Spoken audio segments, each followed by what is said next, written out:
बाण भट्ट जैसे कवियों के काव्यों में यहां की संस्कृति और परंपराओं का चित्रण हमें आज भी मिलता है। यही नहीं, मध्यकाल के लेखकों ने भी यहां के स्थापत्य और वास्तुकला का गुणगान किया है। भाइयों और बहनों, किसी राष्ट्र का सांस्कृतिक वैभव इतना विशाल तभी होता है जब उसकी सफलता का परचम विश्व पटल पर लहरा रहा होता है।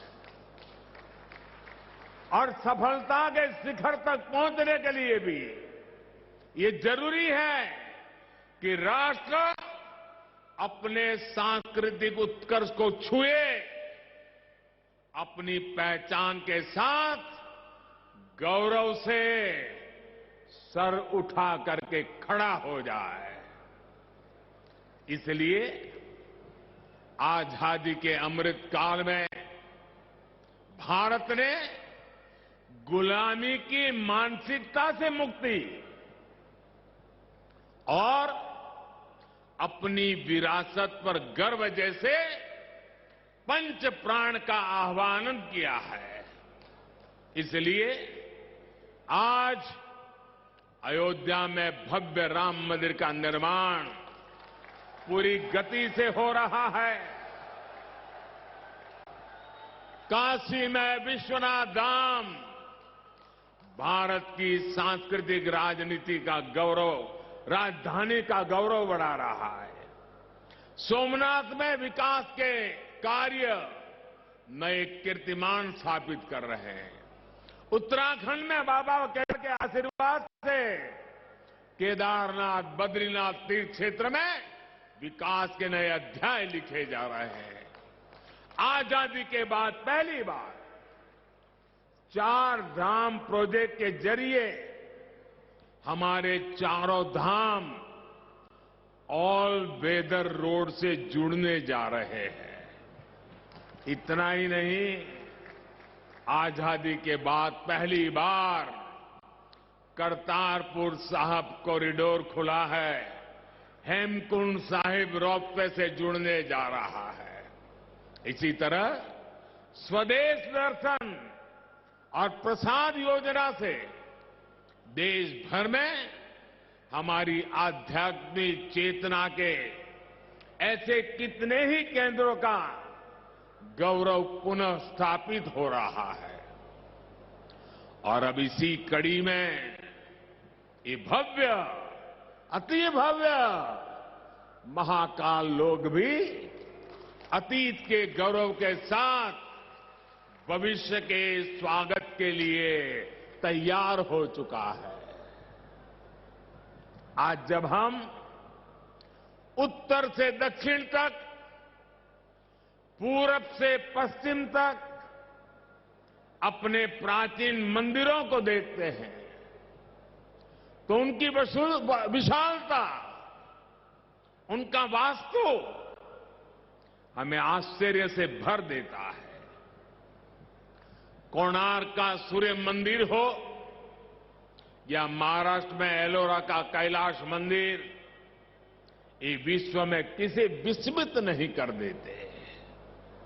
कोणार्क सूर्य मंदिर की तरह ही गुजरात का मोढेरा सूर्य मंदिर भी है, जहां सूर्य की प्रथम किरणें सीधे गर्भगृह तक प्रवेश करती है।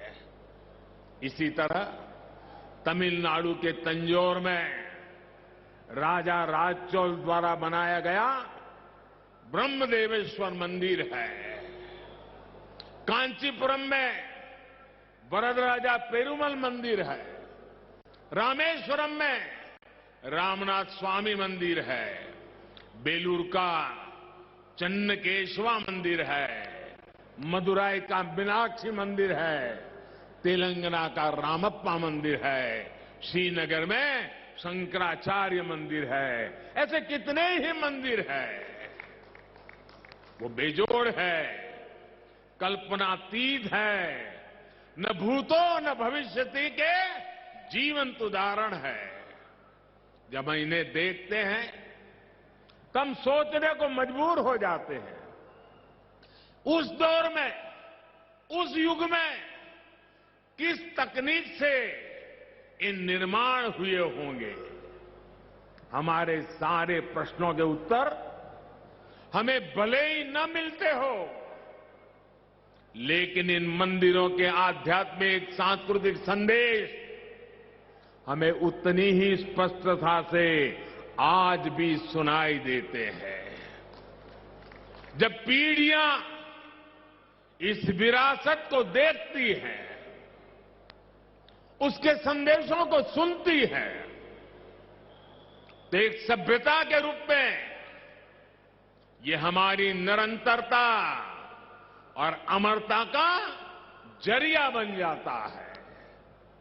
महाकाल लोक में ये परंपरा उतने ही प्रभावी ढंग से कला और शिल्प के द्वारा उकेरी गई है। ये पूरा मंदिर प्रांगण शिव पुराण की कथाओं के आधार पर तैयार किया गया है। आप यहां आएंगे तो महाकाल के दर्शन के साथ ही आपको महाकाल की महिमा और महत्व के भी दर्शन होंगे। पंचमुखी शिव, उनके डमरू, सर्प, त्रिशूल, अर्धचंद्र और सप्तऋषि, इनके भी उतने ही भव्य स्वरूप यहां स्थापित किए गए हैं। ये वास्तु, इसमें ज्ञान का ये समावेश, ये महाकाल लोक को उसके प्राचीन गौरव से जोड़ देता है, उसकी सार्थकता को और भी बढ़ा देता है। भाइयों और बहनों, हमारे शास्त्रों में एक वाक्य है, शिवम ज्ञानम, शिवम ज्ञानम। इसका अर्थ है शिव ही ज्ञान है और ज्ञान ही शिव है। शिव के दर्शन में ही ब्रह्मांड का सर्वोच्च दर्शन है और दर्शन ही शिव का दर्शन है। इसलिए मैं मानता हूं, हमारे ज्योतिर्लिंगों का ये विकास भारत की आध्यात्मिक ज्योति का विकास है, भारत के ज्ञान और दर्शन का विकास है। भारत का ये सांस्कृतिक दर्शन एक बार फिर शिखर पर पहुंचकर विश्व के मार्गदर्शन के लिए तैयार हो रहा है। साथियों, भगवान महाकाल एकमात्र ऐसे ज्योतिर्लिंग है जो दक्षिण मुखी है। ये शिव के ऐसे स्वरूप है जिसकी भस्म आरती पूरे विश्व में प्रसिद्ध है। हर भक्त अपने जीवन में भस्म आरती के दर्शन जरूर करना चाहता है। भस्म आरती का धार्मिक महत्व यहां उपस्थित आप सब संतगण ज्यादा गहराई से पता पाएंगे, लेकिन मैं इस परंपरा में हमें भारत की जीवटता और जीवंतता के दर्शन भी करता हूं। मैं इसमें भारत के अपराजेय अस्तित्व को भी देखता हूं, क्योंकि जो शिव सोयम भूति विभूषण, सोयम भूति विभूषण, अर्थात भस्म को धारण करने वाले हैं, वो सर्वाधिपः सर्वदा भी है, अर्थात वो अनस्व और अविनाशी भी है।